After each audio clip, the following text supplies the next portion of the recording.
Hi friends, welcome back to my channel.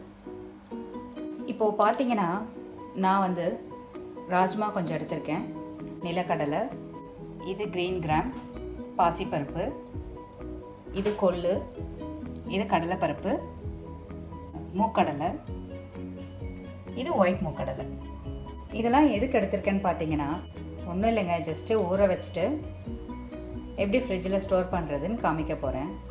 எதுக்காக பருப்புங்கள்லாம் ஊற வைக்கிறேன்றதையும் நான் உங்களுக்கு சொல்கிறேன்.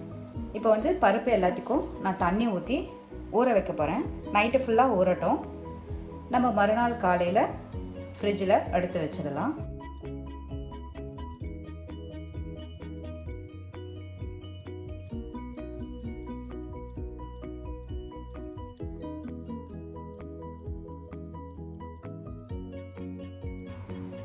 எல்லாத்துலேயும் தண்ணி ஊற்றிட்டேங்க. தண்ணி ஊற்றி ஊற வச்சாச்சு. நமக்கு கடலைப்பருப்பு மட்டும் ஒரு 3 to 4 hours ஊறினா போதும். ஸோ அதை நம்ம பார்த்து எடுத்து வச்சிடணும். இப்போ பார்த்தீங்கன்னா பருப்பெல்லாம் நல்லா ஊறிடுச்சு.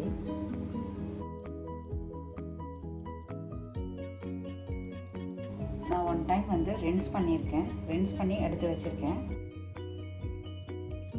இப்போ நான் எல்லா பருப்பும் தண்ணி ஃபில்ட்ரு பண்ணிவிட்டு என்கிட்ட இருக்க ஸ்டோரேஜ் பாக்ஸில் நான் போட்டு வச்சுருக்கேன்.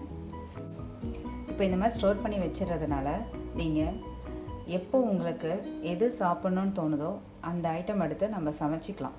ஓகேங்களா? இப்போ சுண்டலோ இல்லை வடை போடணும்னு நினச்சாலோ இல்லை ஏதாவது கிரேவி பண்ணணும், வெஜிடபிள் இல்லை அன்றைக்கி நம்ம சரி ஓகே என்ன பண்ணுறதுனே நமக்கு தெரியாது, வெஜிடபிள் இல்லாத அன்றைக்கி ஏதாவது இந்த பருப்பு வச்சு நம்ம கிரேவி பண்ணிக்கலாம்.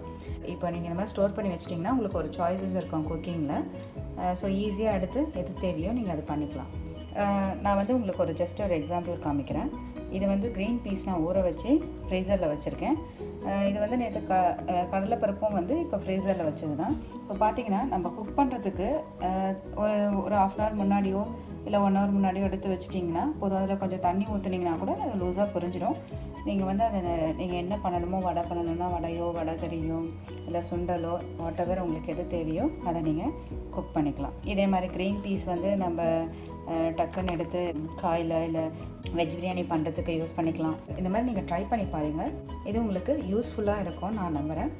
மூடி போட்டுட்டு இதை நம்ம ஃப்ரீசரில் இப்போ வச்சிடலாம். நீங்களும் இதை ட்ரை பண்ணி பாருங்கள், உங்களுக்கும் பிடிக்கும்னு நினைக்கிறேன். பிடிச்சிருந்தால் லைக் பண்ணுங்கள், சப்ஸ்கிரைப் பண்ணுங்கள். தேங்க்யூ.